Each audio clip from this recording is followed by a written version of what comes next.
একদিন একজন গরিব লোক রাস্তায় 10টি টাকা পেল। সে ভাবতে লাগলো, এই 10 টাকায় কি কেনা যাবে। সারাদিন এই 10টি টাকার চিন্তায় সে সময় নষ্ট করে ফেলল। পরে সেই 10 টাকা ফেলে দিল।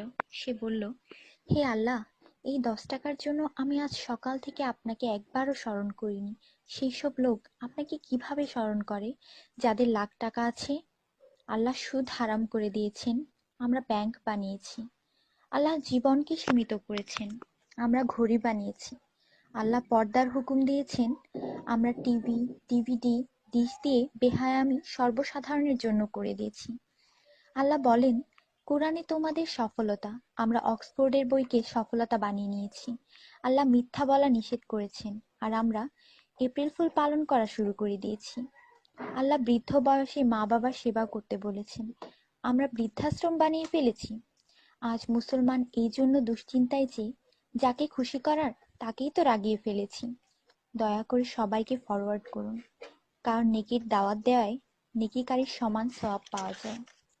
একটু ভাবুন, আজান যখন হয় তখন টিভির ভলিউম কমানো হয়, কিন্তু নজর টিভিতেই থাকে। আর মনে মনে বলি, আজান যাতে তাড়াতাড়ি শেষ হয়। এতেই কি আজানের মর্ম?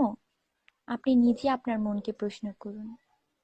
আজানের জবাব দেওয়ার চেষ্টা করুন, যাতে মৃত্যুর পর কালিমা তাইয়্যিবা আমাদের নসিব হয়। অনুরোধ, এই মেসেজটি সবার কাছে পৌঁছে দিন। বন্ধুরা, আমাদের দাওয়াতে যদি কেউ না আসে, আমরা রাগান্বিত হই। আল্লাহর পক্ষ থেকে আমাদের জন্য প্রতিদিন 5 বার দাওয়াত আসে, আর আমরা নামাজ পড়ি না। তাতে কি আল্লাহ আমাদের উপর রাগান্বিত হন না? এটি শুধু মেসেজ না, বাস্তবতা। দয়া করে নামাজ আদায় করুন এবং অন্যকেও উৎসাহিত করুন।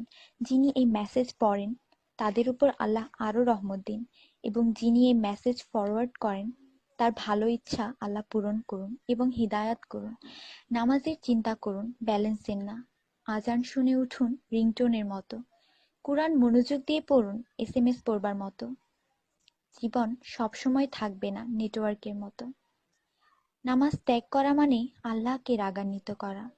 ফজর 6 মিনিট, জোহর 15 মিনিট, আসর 8 মিনিট, মাগরিব 10 মিনিট, এশা 18 মিনিট, মোট 57 মিনিট। 80% লোক এই মেসেজ ফরওয়ার্ড করে না। দয়া করে আপনি করুন। আল্লাহ সবার মঙ্গল করুন। আমিন।